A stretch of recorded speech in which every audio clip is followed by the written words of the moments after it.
Hi everyone, welcome back to this series on Agile. We're looking at prioritizing requirements in an Agile team. And this is so important because our requirements and the backlog of work makes up such a big part of Agile and what we're delivering to our customer. But how do we prioritize those? Sometimes it can be hard, or sometimes there's two things that we want to decide on and they're at the same time. So how do we differentiate between those? There's a list of things and a list of tools that we can use, and that's what we're going to check out. The Agile project management is also largely based on a development team completing those requirements from most important to least important, and that's as picked by the customer. So we're delivering customer value as viewed by the customer. We may need help to work with the customer to prioritize those requirements using these following tools. So let's get into it. We've got the first one is Moscow, and this is simply an acronym for must have, should have, could have, and will not have. But our must-have needs, we can separate these out. If we've got our list, our backlog list of items or features that we want to deliver, which are the ones that we want to, that we must have? It needs to be included in the project for it to be successful. Now, the ones that we should have, this will add value, but it's not essential for the project to be successful.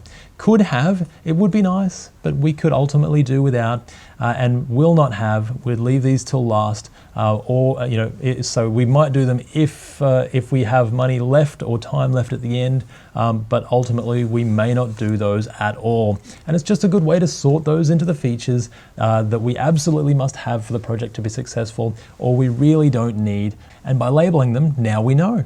There's another one as well. So Kano Analysis is another way that we can prioritize. And this separates again, we've got our backlog list of features into delighters, satisfiers, or dissatisfiers. So starting with dissatisfiers, this is just, it's also called must-be quality. It's from a Japanese sort of methodology, but this is where the customers will take it for granted. So the customer is dissatisfied if they're not there, but it's not really great, it's just normal if they are there. It's normally expected. It's must-be quality. Which of the features are must-be quality?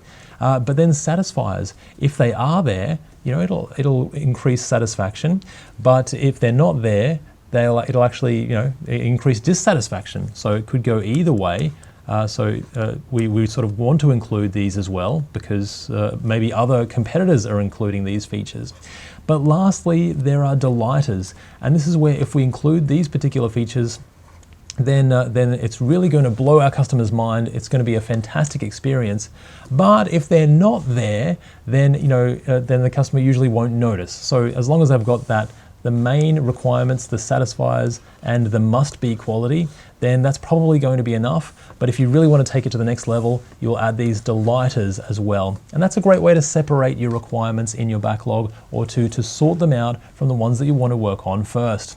Now that's not all. We can vote as well. And voting in an Agile team is often done through the fist of five. So it's a voting technique that allows the team or stakeholders to vote on requirements when a clear decision can't be made. So the step-by-step process for this is the team facilitator. That facilitator role could be the scrum master or the team coach or the team lead. They ask the team to show their level of support for a backlog item. And each team member responds by holding up the number of fingers, or you could just type it into a group chat if you're working across not virtual teams or something similar. But so you hold up the number of fingers that corresponds to your level of support for that item. Now, if a team member holds up fewer than 3 fingers for that particular item, then they have a chance to discuss it. So now they can say, look, this is why I really don't think this is good at all. And the team discusses it, and they either all agree or they move on. And then lastly, we keep going. We keep going through the list of requirements. But yeah, so if someone holds up fewer than 3 fingers, then it continues until everyone holds up 3 or more, or they agree to move on from that particular one. Because maybe it is something that we actually don't want, and everyone holds up 3, 2, or 1 fingers for that one. And it's something that we actually could put at the back of our backlog. So that's the fist of 5. Now, of course, there's multi-voting as well. And this is also called voting with dots. But the way that we do this is we give 20% of the actual features. So if we've got 10 features, for example, we give everyone 20% of that. So 2 dots to vote with. So now they can give 2 dots and they can say, these are the ones that are important to me. So you've got our 10 features, and one team member will give it one here and their other one there. But then all of our other team members will give their ones as well. So we might end up with a lot on this particular feature, and that's the feature that we're going to do first. It's another voting process, but voting with dots and only giving our team a set amount, 20% of the total requirements, so that we can't go nuts and vote for everything, of course. It's just a nice way to do it. That's multi-voting.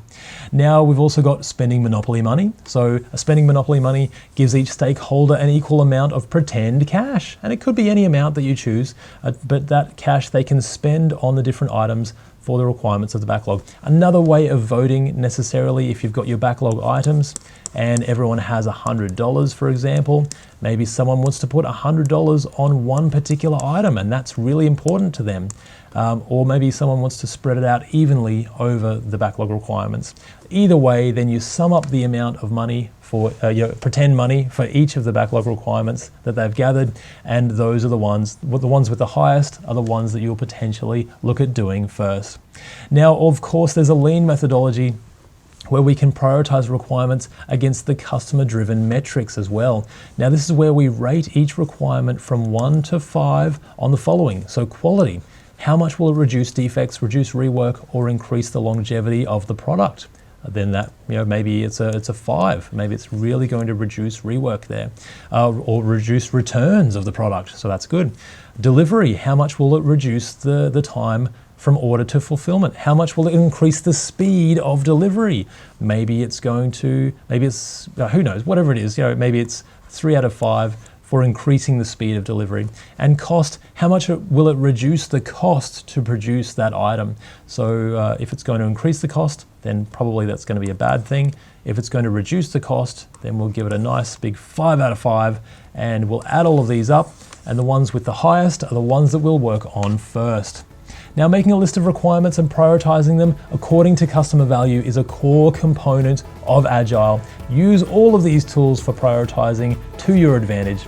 I hope you've enjoyed this video, and I'll see you in the next one. Bye for now.